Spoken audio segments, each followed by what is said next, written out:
Everyone knows about the importance of recruiting in real estate. That's why we're featuring this special crossover episode with the Powerhouse podcast, featuring Diego Sanchez, who is interviewing Michele Harrington. She is the CEO of FirstTeam Real Estate out of Orange County, California. She talks a lot about some of the recruiting strategies that are helping them surpass their goal of 1 billion in recruited teams. And she also goes into a lot of information about empowering women to pursue leadership roles in real estate. So enjoy the crossover podcast today. I'm thrilled to welcome Michele Harrington to Powerhouse. Michele is the CEO of FirstTeam Real Estate, a brokerage based in Newport Beach, California. Michele, tell us more about yourself and FirstTeam Real Estate. Hey, Dan. It's great to be here, Diego. So FirstTeam Real Estate is the largestly privately held independent in California. It's been in business for 48 years, and our founder, Cameron Mirage, founded it in the early 70s and came out of a Century 21 franchise and basically grew a very large independent company by being very agent-centric and just have become a powerhouse in Orange County. We're number one in market share, and we in units, and we kind of kick ass here in Orange County, California. Is that number one in Orange County, Southern California? What's the geography for that number one rating? Orange County. We're primarily Orange County as a brokerage. I think out of our 30 offices, 22 of them are in Orange County, but we do have some offices in San Diego, Long Beach, which is in LA County, Riverside County with Temecula, and San Bernardino County. So we bleed over a little bit, but Orange County is definitely our strong point. Those are some really nice geos, cities and counties. Are you focused on luxury in FirstTeam Real Estate, or do you run the full gamut? You know, it's hard not to be luxury in Orange County. It's like everything is luxury in Orange County. Right. So we definitely got our start as like a meat and potatoes kind of company. And we focused a lot on training brand new agents and really building people's career. And then as we've grown and our agents' careers have grown, our agents have gotten to luxury, which in turn makes us step up and get into luxury. So we partnered with a company called Luxury Portfolio. They're members of leading real estate companies of the world. And that really helps us be nationwide, international, and have luxury affiliates all over the country. You know, most of the large independents are affiliated with companies like Luxury Portfolio or leading real estate companies of the world. So it also gives us a network, which is really cool. Yeah, I was looking on your LinkedIn profile, and it looks like you've been there about 6 years. What was your path to FirstTeam Real Estate, first of all? And then what was your path to the CEO seat? So really interesting. I had my own company for 20 years. So before that, I'm a New Jersey girl, grew up and born and raised in New Jersey. Oh, Brooklyn in the house. Nice. Awesome. Yeah. So I came out to California when I enlisted in the United States Marine Corps. So I enlisted, I got stationed at El Toro, which is an air base, Marine Corps air station in Orange County. I mean, go figure that I would end up in the most beautiful place, like one of the most beautiful places. I don't want to insult anybody in the country, just because I got stationed here. I didn't pick it. I didn't choose it. I just got stationed here. And when I, spent some time in California, it made me think I didn't want to go back to New Jersey necessarily. So I definitely got the bug, the entrepreneurial bug. When you're in, I think, a situation like the Marine Corps where you're told what to do, where to sleep, how to wear your hair, how long your fingernails can be, who you can, if you can drive or if you can't drive, and who you can, hang out with or where you can go. I mean, it's very regimented. You have zero freedom. And I realized after 4 years that I love freedom. So to me, when I got out, when I decided not to re-enlist, I thought, what can I do that affords me the most freedom and the ultimate amount of freedom? And real estate really does that. So I got into real estate right out of the Marine Corps. I was 23 years old and just kind of got into the, sales part of it. And then I really figured that I loved building things. So I decided to build my own brokerage after a stint in the property ownership. I bought a bunch of apartment buildings, about 75 units, and did, investments, which was crazy because I really had no money to do investments. So I would find these creative ways to finance buildings, and I just kind of moved in that direction. And then I got into ownership, brokerage ownership. And I had my own company. I became a franchise for 10 years. And then after the 10 years was up, I went back to being independent. And about 6 years ago, I was approached by FirstTeam, and they were like, "Are you interested in selling your company?" And at the time, I wasn't really interested in selling my company. Things were going great, and I was having fun. And but I was interested in the position they were offering me at the time, and that was to be their broker. And I love helping agents build their business. I love being around other entrepreneurs. And I thought I could do this and keep going with my 130 agents and maybe get it to 200, 300. At one point, I did have 600 agents, but that all went away after 2008. And I kind of had to start again. Long story.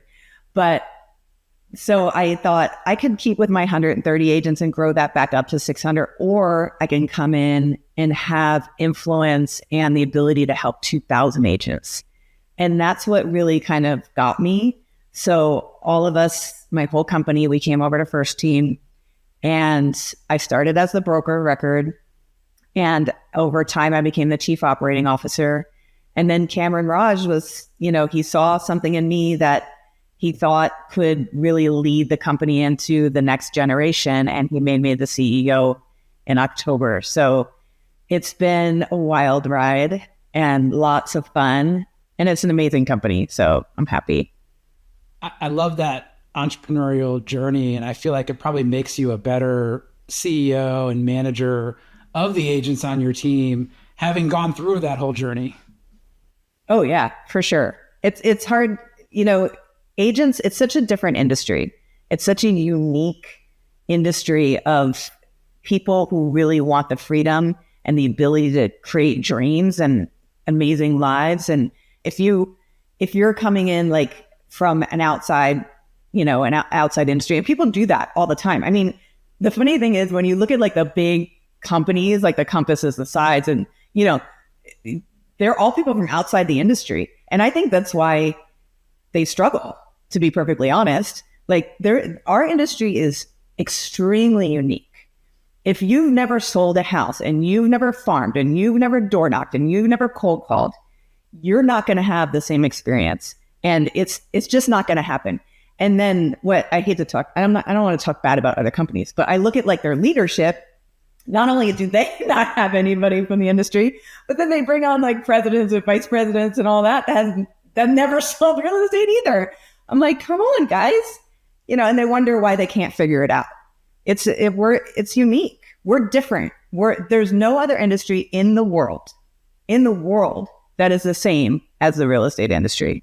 So I'm proud to be a part of it. I get very involved in CAR and NAR and all the, leadership and making sure we're moving in the right direction, because I believe it's so unique and so special. So, yeah.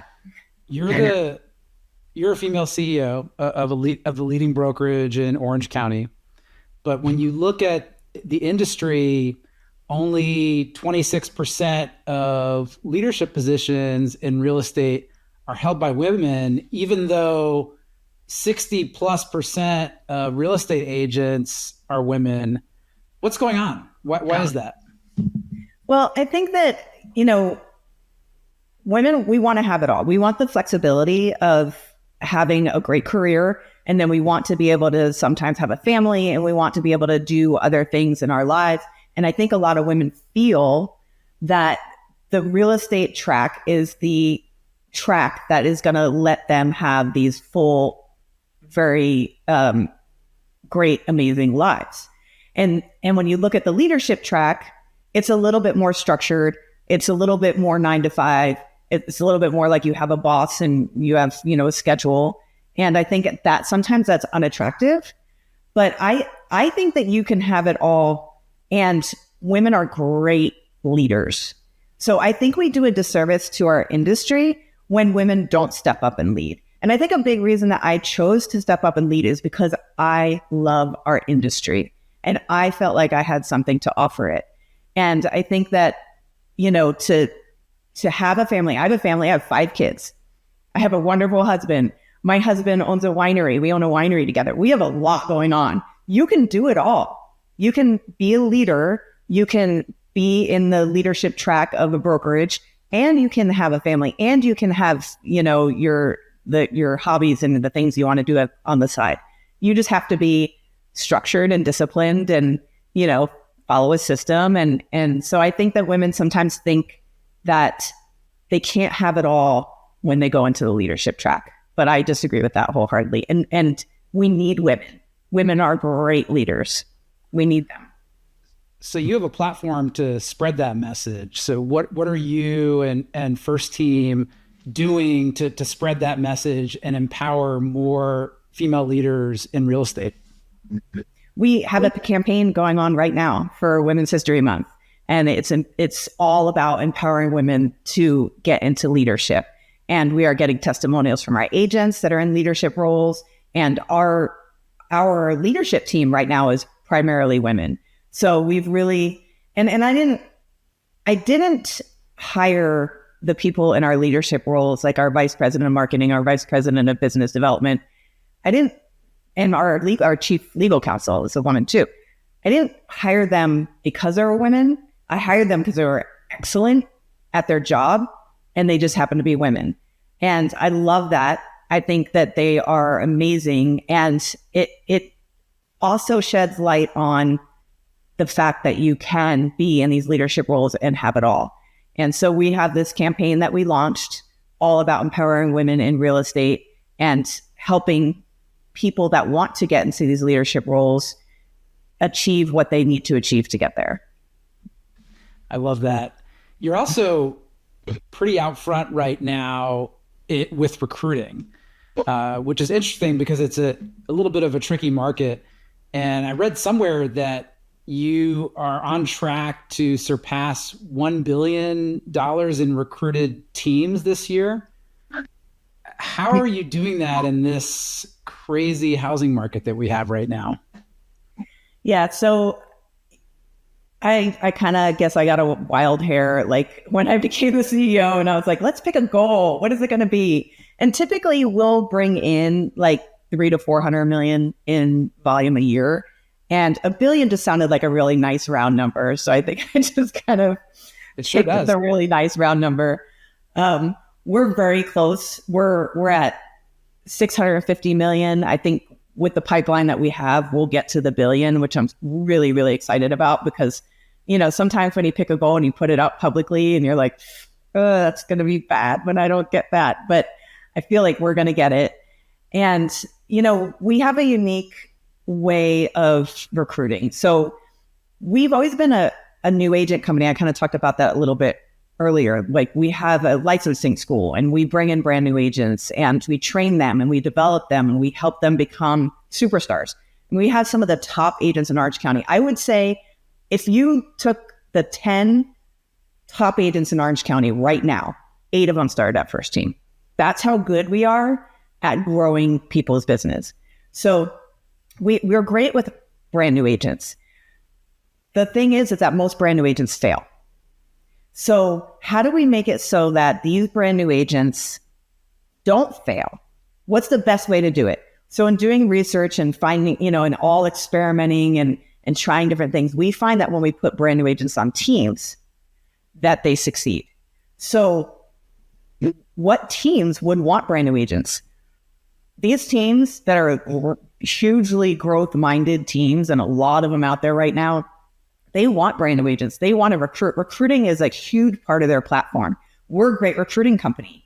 So if you come here as a team, we're going to build your team because we're great at recruiting, we're great at training, and we're great at bringing on brand new agents. So we kind of figured out a way to kind of like have it all, to get the seasoned agents that have these teams or want to grow these teams. And then we can attract these agents, either brand new or lightly seasoned, that don't want to go out on their own. And then we grow from bringing on these teams because we'll recruit for them, and then bringing on these new agents or lightly seasoned agents because we can add them to the teams. And then their production is better and they're growing by 20, 30, 40% a year. And we've been doing this for the past couple of years, and it's been really successful. And I think that's how we're attracting. I love that. And congratulations. So I have an understanding of what makes FirstTeam attractive to teams out there. What makes a team and a team leader attractive to you in terms of recruitment? So we recruit for them. And that's the biggest difference. So a lot of companies, they bring over these teams and they have a recruiting department, but their recruiting department is only bringing the teams. They're not helping the teams grow. They say they do. Like I've heard their spiel sometimes, our competitors, and they say, "Oh yeah, come over, we'll help you grow." They don't help them grow. They don't grow. There's no growth there. We bring over these teams and then we recruit for the team. So that's why they're attracted to us, and that's why they grow with us. And, I think a lot of brokerages are of the mindset, like, why would I take a 50/50 agent who I'd be getting 50%, and that's going to cover a lot of bottom line, and put them on a team, and then I'm only getting a tiny little percentage. But what I say to that is that you're getting 50% of nothing 80% of the time. They're not going to produce. So I'd rather get 10% or a small percentage of something than 50% of nothing. So this is an old school way of thinking that a lot of these larger independents like us have thought for so long. We don't want to give up our brand new agents, but I think you can't step over a dollar to pick up a nickel. Like, help your brand new agents be more successful. In turn, your teams will be more successful. And then in turn, your brokerage will be more successful. So you're killing it in Orange County, top brokerage in the county, pretty highly ranked in Southern California and in California overall. Are you thinking at all about expanding FirstTeam beyond California? Definitely. So my founder he's very conservative. He's always said, Michele, you got to keep your fortress. We have to have our fortress. And we lost market share in the end of 2021. We lost our number one position. And I think that was because we got a little complacent. We got a little stale. We weren't as aggressive with recruiting, and we kind of like let our new agent department just fizzle out. So one of my goals, my big goal, was to get our number one market share position back this year. And we got it back in July, and we still have it up to this date in year-to-date units for Orange County. So super happy about that. And I agree with what Cam told me, like make sure your fortress is strong before you start growing out. And now I feel like our fortress is strong. Now I feel like we got our number one position back. We have the leadership in place that is just second to none. So I feel like we're in a position now where we can grow out, like in a spreading, like a disease. That sounds bad. But you don't want to like open an office in Dallas. You know what I mean? I think we should spread. Like, we should go up to Northern California. We should go out to Arizona. We should go to, some of our bordering states. And that's the best way to kind of keep our fortress still really strong and still grow. So organic growth by spreading into adjacent territory as opposed to skipping over and going to a big city somewhere else in the country. Yeah, I mean, it's tempting. We get people that call us from like Texas or Florida all the time. I want to be a part of what you're doing. But I don't think we're doing a service, and I don't want to bring somebody on that they're not super happy being with us. So I don't think we can service somebody in Florida or somebody in, Texas. I think we really need to keep it so that we're growing in a, we don't have venture capital money where we can just like throw billions, here and there. So maybe we have a good environment for that growth.